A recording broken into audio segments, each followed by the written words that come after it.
하나님께서 우리가 예수의 마음 본체를 가지라 그런 말씀을 우리가 수십 년 동안 들었지만 나의 실생활에 나의 생각과 마음을 예수 그리스도 안에 있게 하고 또 예수 그리스도 안에 거한다는 게 말대로 되지 않았다는 것입니다. 근데 하나님이 우리를 영접하셨어요. 하나님이 우리를 먼저 선택하시고 우리를 영접하셔서 우리가 하나님을 영접한 자가 정말 실생활에서 이루어지게 되는데 이것이 정말로 근접한 거리가 되지 않는다는 것이었습니다. 그래서 우리의 마음이 늘 오락가락할 때가 많았다는 것입니다. 근데 지금은 이 말씀을 받고 나니까 항상 내 마음이 예수 그리스도 안에 있나 이런 것을 즉시 점검하게 되는 것입니다. 아멘. 그래서 얼마나 감사한지 몰라요. 하나님의 말씀을 들어야 우리가 정말 하나님의 교훈 안에서 계속 깨닫게 된다는 것입니다. 예수 그리스도 안에가 내 마음에 항시 24시간 내내 있기를 축원하는 바입니다. 욥기서 23장 10절에 보면 나의 가는 길을 오직 그가 아시나니 그가 나를 단련하신 후에는 점검같이 나오리라. 여기에서 점검같이 나온다는데 하나님께서 이 점검 속에 무엇이 들어있느냐? 지혜와 지식과 보화가 들어있는 것입니다. 그래서 이 점검을 우리 그 고난이 유익이라고 하신 말씀처럼 우리의 고난을 감사해야 돼요. 믿고 감사해야 돼요. 고난이라고 불평하면 안 돼요. 그래서 어제도 딸의 신방을 갔다 왔는데 가서 잔소리하게 되잖아요. 자식 앞에 가서 잔소리를 안 하고 기도만 하고 왔어야 되는데 예배를 드리고 그 잔소리하고 오니까 좀 딸이 싫다고 그러더라고. 그래서 미안하더라고. 와서도 마음이 참 안 좋더라고. 그래서 하나님이 계속 기도하라. 그래서 지금 특별 기도일 때는 이 특별 기도에서 하나님의 이제 역사가 시작돼요. 하나님의 이 특별 기도에 한 사람 큰 이제 성령께서 여기로 오게 하시는 거예요. 왜냐하면 문제 해결을 하기 위해서. 하나님의 말씀으로 우리가 성령 특별 기도입니다. 그래서 하나님께서 우리가 작정하신 것은 다 이루어 주신다. 여기서에 우리가 작정한 기도는 하나님께서 다 이 특별 기도예요. 특별. 그렇기 때문에 하나님께서 특별하게 다 이 기도를 이루어 주시고 이 또 특별 기도회 때 오는 사람들은 모든 문제가 다 해결되는 축복이 있을 줄로 믿습니다.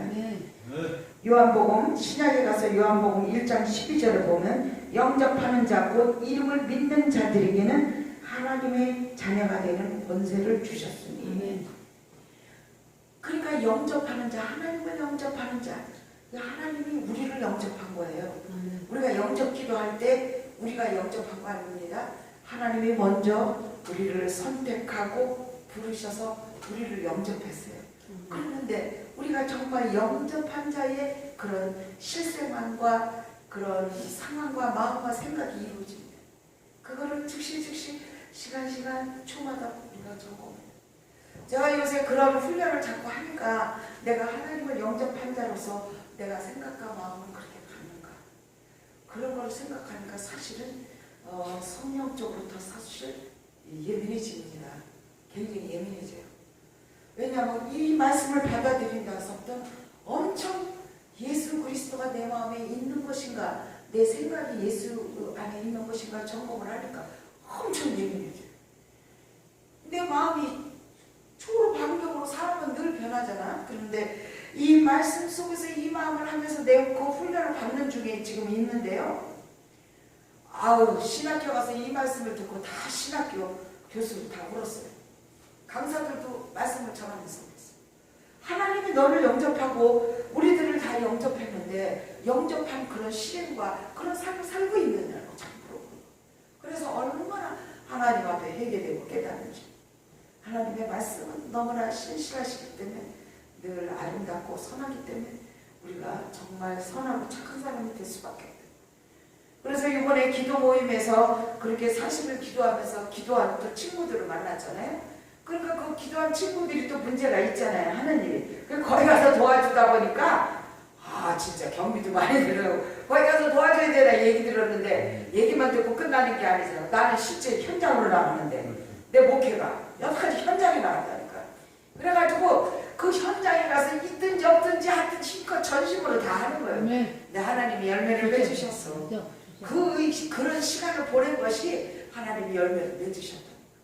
그러니까 오라 그러고. 그리고 또 나는 또 가니까 오라 그러고 가니까. 그런데 하나님은 순종이 제사보다 낫다고 자꾸 가니까 자꾸 부르는 거예요. 그랬는데 그 부르는 속에서 순종을 하니까 얼마나 경비도 많이 들어가고 시간도 많이 들어가요. 사실은 또 그게 제가 전도한 겁니다. 응? 왜냐하면 내가 우리 교회는 여기에 그 직접 전도를 안 했지만 그 교육자들이 이렇게 계속 가서 심려를 기르고 기도를 하고 실생활에 그것을 다 전격적인 일을 도왔기 때문에 그것이 전도예요. 그래서 많이 알려져 있는 거지. 하나님은 놀라운 사랑으로 우리를 지금 겪게 하셔요. 근데 우리 담임 목사가 그거 이제 우리가 40일 작전 기도할 때 만난 친구들이니까 얘기 듣고 그렇게 또 가려고 했어요. 지금 5월 5일 날도 또 지금 저 해남에 내려가서 성경 건축하는데 비닐하우스를 씌워야 된대요. 그래가지고 5월 4일날 밤에 내려가서 5월 5일날 그거 씌우고 그 옆에 해남교회에서 밥을 먹고 그리고 비닐하우스 씌고 올라와야 그 이제 성경 건축이 이루어진다는 거예요. 그래야지 이제 그 저기를 콘크리트가 무슨 그 집 있잖아요. 그거를 갖다 놓는다는 거예요. 비닐하우스 먼저 씌워야지. 그래 가서 우리 5명이라도 가서 여자라도 해주면 그거 씌우잖아. 그런데 하나님 그래서 저는 그런 거 거절은 못해요. 오라는 가서 해주는 거야. 방송도 그래서 왔다 갔다 한 거예요. 근데 하나님께서 그렇게 놀라운 역사가 일어나요. 그래도 가서 하면은 심려를 기울여서 하기 때문에 다 성전 건축이 이루어지고 다 교회가 닫는 사람이 없어요. 교회 닫는 사람 없어요. 내 주에 다 열어. 근데 그 닫는 원인은 뭐에 닫느냐? 딴짓을 하는 거예요. 하나님의 말씀에 순종하지 아니하고 세상 쪽으로 나가기 때문에 닫는 거예요. 하나님의 일을 계속하는 사람은 절대 하나님이 안 다치게. 그럼 하나님께서 우리는 늘 하나님의 그 세상에 살지 아니하고 하나님의 일만 하면 하나님이 계속적으로 막 지워가지고 그런 것이 다 들어와요. 그래서 하나님이 넉넉하게 이 세상을 이기고도 남을 수 있는 우리에게 모든 것을 주십니다. 베드로후서 1장 5절에 보면 이러므로 너희가 더욱 힘써 너희 믿음이 덕의 덕을 지식을.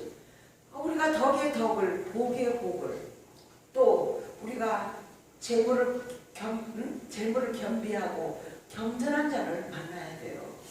성경에 있잖아요. 재물을 겸비하고 겸전한 자는 겸손한 사람을 얘기하는 거잖아요. 얌전하고 하나님 앞에 순종자라고 순복자라고 그런 겸전한 자를 얘기하잖아요.